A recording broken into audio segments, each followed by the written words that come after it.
యేసుక్రీస్తు నామమున ఈ ఉదయకాలమున శుభాభివందనాలు చెల్లిస్తున్నాము. మార్కు సువార్త 7వ అధ్యాయం 37వ వచనం. చెవిటివారు వినున్నట్లుగాను మూగవారు మాట్లాడునట్లుగాను చేయుచున్నాడని చెప్పుకొని అపరిమితముగా ఆశ్చర్యపడిరి. ప్రార్థన. ప్రేమగల దేవ, కృపగల రాజా, స్తోత్రములు నాయన. తండ్రి, మాట్లాడలేని పిల్లలను, వినికిడి శక్తి లేని ఎంతోమంది పిల్లలను జ్ఞాపకం చేసుకోండి ప్రభువా. తండ్రి, నీ చిత్తమైతే నీ బిడ్డలను స్వస్థపరచండి. మూగవారికి మాటను దయచేయువాడివి నీవే.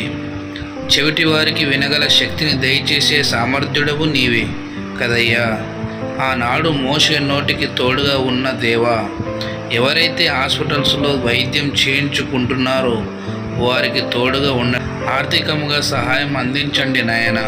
చెవిటి వారిని చేరదీసి మూగవారికి మాటను దయచేసిన నీకే కృతజ్ఞత